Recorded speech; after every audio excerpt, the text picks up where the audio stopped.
प्रिय आत्मन, जय गुरुदेव। हर व्यक्ति के अंदर प्रतिष्ठित परमपिता परमेश्वर को मेरा सादर नमन। आज हम लोग ईश्वर की अनुभूतियों के साथ साथ हम उस विषय पर बातचीत करेंगे जिसको लोगों ने समाधि कहा है। ध्यान, धारणा, समाधि, इन बातों का उल्लेख यम नियम, आसन, प्राणायाम, आहार, प्रत्याहार, ध्यान, धारणा, समाधि, महर्षि पतंजलि ने इसको इन 8 अंगों में हमारे सामने रखा और सबसे आखिरी समाधि की चेतना में जाना बतलाया। अब हम इसके बीच में उन तमाम परिस्थितियों को समझें कि उसके पहले हमें क्या करना है और करने की कोशिश करते रहते हैं तो क्या उसके परिणाम सुखद मिलते हैं या नहीं, या हम ये सोचते रह जाते हैं कि कितना समय लगेगा और हम समय की प्रतीक्षा करते रह जाते हैं। यहाँ पर मैं कहूँगा कि समाधि के लिए कोई प्रतीक्षा की जरूरत नहीं। समाधि के मूल नाम इन महापुरुषों ने, इन ऋषियों ने, इन महर्षियों ने गजब के कहे हैं। मैंने जैसे पिछले बार में बताया था, निर्बीज समाधि, निर्विकल्प समाधि, ये समाधियों के प्रकार हैं। अब ये अनुभव कैसे हो? मेरे कुछ सम्मानी साधक और कल ही एक साधिका का इतना प्यारा अनुभव आया, वो अभिभूत होकर मुझसे उन्होंने बताया कि ध्यान में मुझे बड़ा गजब का लगा, मैं वर्णन नहीं कर सकती। अब इसको मैं क्या समझूं, किस तरह से समझूं? मैं अभी तक, जब से मेरा वो ध्यान हुआ है, मैं अभी तक मन मेरा प्रफुल्लित है। ऐसा लग रहा है मैंने सब कुछ पा गई। क्या ये समाधि का अनुभव है? कैसे हम अनुभव करें, कैसे समझे कि हम सही दिशा में जा रहे हैं? ये वाकई हर व्यक्ति का प्रश्न पैदा होता है, क्योंकि हम जिस समाधि में जाने का बता रहे हैं उसमें जाने का कोई तरीका नहीं है। मैं लोगों से जब बोलता हूँ कि भाई ध्यान किया नहीं जाता, हो जाता है। ध्यान करने की कोई शिक्षा नहीं हो सकती, या ध्यान के नियम नहीं हो सकते, या ध्यान को बांधा नहीं जा सकता शब्दों में। ये बहुत बड़ी सच्चाई है। हमारे सामने बहुत प्यारे प्यारे उदाहरण है। परम पूज्य गोरखनाथ जी ने अपनी गोरखवाणी में इतने प्यारे शब्दों से शुरुआत करी है। गोरखवाणी में हंसी बा, खेली बा, धरी बा ध्यान। हंसते हुए, खेलते हुए हम जब निर्विचार हो जाते हैं, आनंदमय स्थिति में पहुंच जाते हैं, तो ध्यान की अवस्था में पहुंचा जा सकता है उसी तरीके से। उसका कोई तरीका नहीं हो सकता। ये बात सही कही। मैं यहाँ एक उदाहरण दूंगा। भगवान जीसस को जब दीक्षा दी गई, उसका वर्णन मुझे कहीं पढ़ने मिला था। उस वर्णन में मुझे बड़ी अद्भुत बात पता चली थी कि जीसस को दीक्षा जान करके एक संत थे, वो अपनी विधि के अनुसार बपतिस्मा कहते हैं जिसको, बपतिस्मा वगैरह लेकर वो उन्होंने वो दीक्षा दी। कहाँ दी? बीच नदी में उनको खड़ा करके। और बहुत सारे उनके जो जॉन के जो शिष्य थे, बहुत सारे लोग उस समय आसपास खड़े थे। और जब धीरे से उन्होंने दीक्षा दी और वो उसी खड़ी हुई अवस्था में ही, अब हम उसको ये कह सकते हैं कि ध्यान की विशेष अवस्था में पहुंच गए होंगे, ये बात सही है, क्योंकि वर्णन इतना प्यारा उसमें बताया गया कि लोगों ने देखा कि एकदम से आकाश से जैसे कोई बड़ी तेज रोशनी आई और एकदम से उतरी। रोशनी का वर्णन है इसमें। मतलब क्या है इसका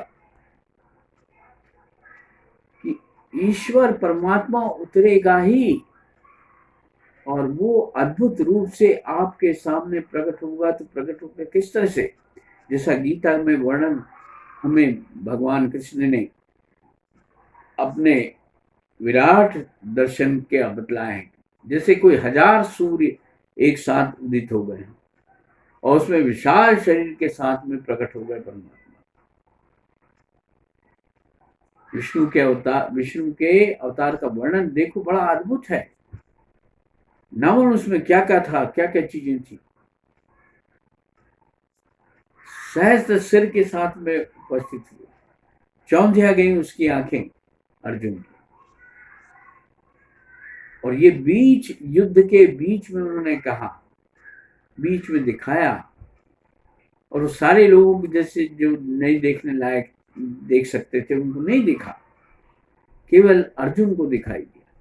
वैसे ही वहां पर भगवान जीसस के आसपास जो लोग खड़े थे उन्होंने भी देखा एक सफेद कबूतर एकदम से उड़ा चला आया, और ऐसा लगा सब लोगों को कि वो सीधा उतर गया उनके से।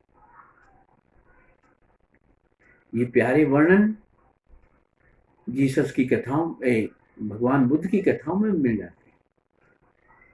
भगवान बुद्ध से किसने पूछा कि भगवान बुद्ध, आपको किस तरह का अनुभव हुआ पहले समाधि का? ये प्रश्न पूछे गए हैं सारे लोगों से। वही प्रश्न मेरी साधिका ने मुझसे कल जब पूछा तो मैंने उनको समझाया।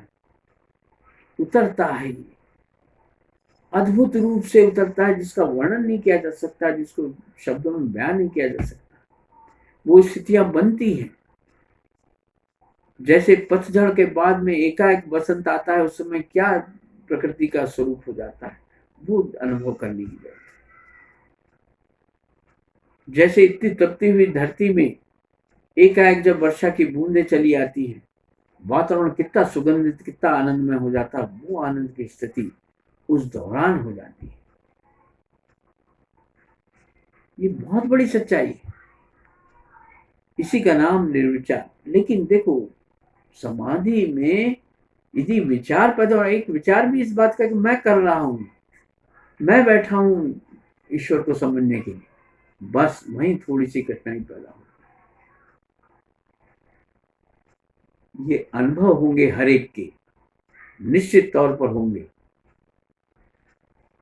बड़े प्यारे अनुभव होंगे जिसको वर्णन अलग अलग तरीके से मिलेगा। हजारों महापुरुषों ने, बौद्धों ने, बुद्ध ने, महावीर ने, कृष्ण ने जितने भी अनुभव किए हैं उन सबको वर्णन यदि हम समझते हैं तो बड़े प्यारे प्यारे वर्णन और अलग अलग किस्म के मिलेंगे। क्योंकि ईश्वर इतना अनोखा है, उसके अनोखेपन को समझना बहुत जरूरी है हमारे। वो एक अपना छोटा सा अंगूठा भी बना रहा है तो अलग अलग किस्म का बना रहा है, अलग अलग धारियां हैं।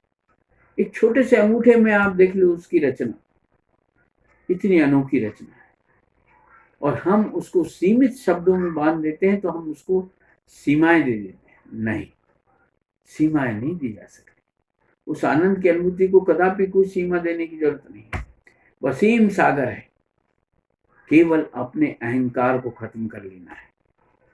जब नदी बहती चली जाती है, धीरे धीरे समुद्र में विलीन होती है, तो नदी का नाम भी खत्म हो जाता है। गंगा बहती चली आ रही है, बड़ी पवित्र, बड़ा अच्छा लग रहा है, बहुत समझ रहे हैं, सारे लोग पहचान रहे हैं उस गंगा को, लेकिन वही गंगा जब सागर में विलीन हो जाती है तो उसका नाम मिट जाता है। वो स्थिति अपने अंदर पैदा होने दो। निर्विचार समाधि के द्वारा, निर्विचार तरीके से जब वो चीजें आ जाएंगी तब समझना सरलता आ गई, सहजता आ गई और समाधि में चले गए। विचार मत कीजिए, धैर्य रखिए, किस दिन वो आपके द्वार आ जाएगा आप हैरान रह जाओगे। अतिथि है ईश्वर, वो तिथि बनाकर नहीं आएगा, समाधि की चेतना तिथि के साथ नहीं आती।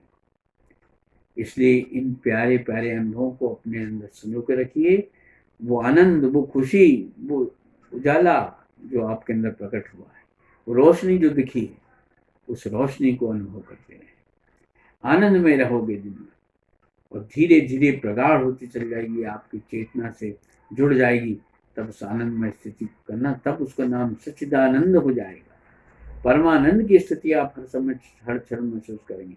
और उससे प्रकृति को मिला दीजिएगा तो प्रकृति आपके अनुकूल हो जाएगी। हाँ, शब्द गौण हो जाएंगे।